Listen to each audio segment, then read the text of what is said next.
Notre leçon avec la mise en place de la quatrième République euh, dans les années 40. Alors, pour mettre en place cette quatrième République, il a fallu rédiger un texte. On l'a déjà un petit peu évoqué au cours de cette leçon. Donc, vous aviez le document 3 pages 161. Il s'agit évidemment de la Constitution de 1946, adoptée en octobre. Donc, ici, préambule de la Constitution que nous avons ici. Alors préambule, ça veut dire simplement introduction. Alors vous avez quelques phrases, quelques grands principes qui sont énoncés, puis après, dans la suite du texte, vous avez eh bien, les articles de la loi proprement dite. Donc un petit rappel quand même, hein, la Constitution, c'est la loi la plus importante de la République, hein, c'est vraiment la loi qui est au-dessus de toutes les autres lois, que toutes les autres lois doivent respecter, et elle organise les pouvoirs publics, elle dit comment la France va être gouvernée. Alors moi, je vous en ai déjà parlé un petit peu l'année dernière en quatrième, mais je parle de la loi des lois. C'est celle qui sert à faire les autres lois. Donc pourquoi est-ce qu'on peut dire que la République est reconstruite à cette date? Ben, tout simplement parce que nous avons le texte de loi qui la fonde. C'est un texte qui organise et définit les pouvoirs de la République. Alors rentrons dans son texte. Juste avant, on va peut-être le placer sur la frise. Donc nous sommes en octobre 1946, donc l'année 46 est ici. Voilà, la quatrième République. Donc on revient au questionnaire. Quel passage du texte montre que la République est politiquement plus moderne désormais? Donc allons rapidement là-dessus, hein, mais clairement, c'est celui qui dit que la loi garantit à la femme, dans tous les domaines, des droits égaux à ceux de l'homme. Donc en fait, là, ici, le texte de loi prend acte des évolutions. On a décidé que les femmes allaient voter, et on précise bien dans l'organisation des pouvoirs de la République que la citoyenneté, c'est les hommes au sens universel, c'est les hommes et les femmes. Donc là, première grande avancée, on voit bien qu'on a une République plus moderne, et puis passage qui montre que la France est désormais une république sociale, c'est l'article 6, qui nous dit que la nation garantit à tous, à la mère, aux vieux travailleurs, la protection de la santé, la sécurité matérielle, le repos, les loisirs. Donc ici, caractère social de la République. Donc on a bien une refondation hein, qui se crée en 1946, on est dans la continuité des précédentes républiques qui accordaient des droits politiques importants, qui allaient vers le suffrage universel, celle du XIXe siècle, mais là, avec cette refondation en 1946, la République, elle n'est pas que démocratique et indivisible, mais elle est aussi sociale, hein, voilà. Donc, et laïque, hein, évidemment, on ne l'oublie pas.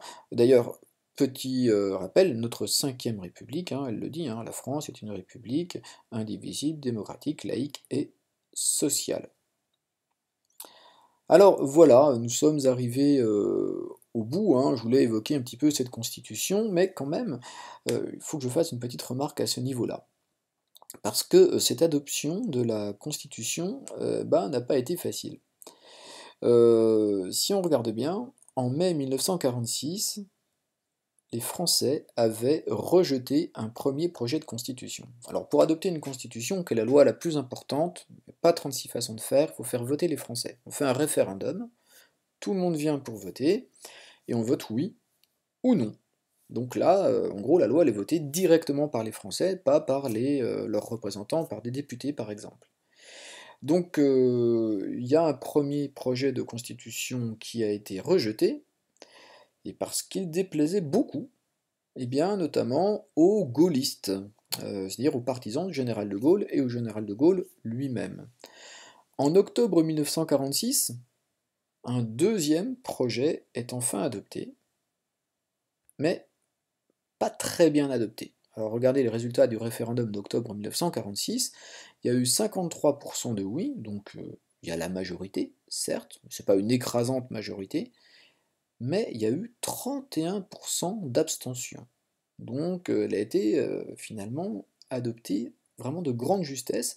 C'est ce que souligne le général de Gaulle dans cette déclaration, où il dit que cette constitution, un tiers des Français s'y étaient résignés, ceux qui ont voté pour, un tiers l'avaient repoussée, ceux qui ont voté contre, un tiers l'avaient ignorée, ceux qui s'étaient abstenus. Il y a toujours des formules qui font mal, le général de Gaulle. Alors, qu'est-ce que le général de Gaulle, on le comprend, reproche à cette nouvelle constitution qui a été adoptée en 1946? Là, dans notre résumé, il est en désaccord. Alors, je vous la montre, cette constitution. Vous connaissez ce genre de schéma qui représente le fonctionnement des institutions. On va y trouver les électeurs et les deux pouvoirs, le pouvoir exécutif en bleu et le pouvoir législatif en vert. Eh bien, on voit que les électeurs vont choisir l'Assemblée nationale et le Conseil de la République, donc des députés et des sénateurs. L'Assemblée nationale va élire avec le Conseil de la République le président, et elle contrôle, elle peut renverser le gouvernement.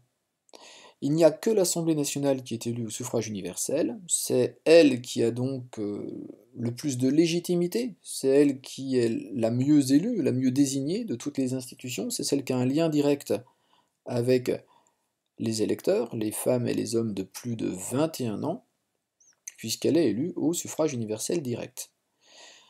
Le président de la République peut dissoudre l'Assemblée nationale, mais c'est assez difficile. Il désigne un chef du gouvernement, et ce gouvernement, je vous l'ai dit, peut être renversé et contrôlé par l'Assemblée nationale. Alors, pourquoi ça déplaît à De Gaulle? Parce qu'il se trouve que le président, le chef d'État, n'a pas assez de pouvoir. Et il a peur, lui, que les partis politiques à l'Assemblée nationale se divisent et empêchent le gouvernement de fonctionner, en ne lui accordant pas leur confiance. Donc, voilà le point de désaccord de Gaulle avec cette constitution, et pourtant c'est cette constitution qui est adoptée. Donc, autant dire que De Gaulle, lui, va être vraiment opposé à ce système, et d'ailleurs il déclare en 1947 qu'il se retire de la vie politique. Il a joué son rôle, il a été le chef de la résistance, il a été le chef du gouvernement de la République au moment où on avait un gouvernement provisoire de la République française, et bien maintenant c'est terminé, il se retire de la vie politique. Alors, c'est un problème parce que ça va mettre les gaullistes, si vous voulez, dans l'opposition aux partis qui vont être amenés à gouverner la France à partir de 1946. Et puis, autre problème, puisque nous sommes en 46-47, vous savez aussi que commence une nouvelle phase de l'histoire mondiale, c'est la guerre froide. Et ça va avoir pour conséquence eh bien, de rejeter aussi un autre parti très influent, très puissant à ce moment-là en France, le Parti communiste français. Donc si vous voulez, quand il va y avoir des premières élections, vous aurez à peu près un tiers de députés communistes, un tiers de députés gaullistes, qui eux de toute façon sont euh, plus ou moins hostiles au gouvernement, et puis vous aurez un tiers d'autres élus, d'autres partis, qui vont soutenir les gouvernements. Autant dire que la vie politique de la 4ème République va être très très perturbée, et elle va subir de nombreuses critiques. Voilà, on est arrivé au bout de cette leçon, sur une reconstruction d'une 4ème République un petit peu fragile finalement, mais il ne faut pas oublier tout ce qui a été réalisé, à savoir que quand même, durant ces années de la Libération, et durant ces années de reconstruction, on a appliqué le programme du CNR, et au cours de cette libération du territoire, on a accordé le droit de vote aux femmes, on a créé la sécurité sociale, et on a mis en place une 4ème République peut-être fragile, mais avec des principes très démocratiques, égalité absolue, et puis avec l'inscription dans la loi aussi du caractère social de la République. La République, c'est pas simplement un moyen de décision ensemble, c'est aussi une vraie fraternité entre les citoyens qui doivent s'entraider à travers par exemple la sécurité sociale. Je m'arrête ici pour cette leçon. On se retrouvera avec la France et on retrouvera De Gaulle qui avait pourtant quitté la vie politique.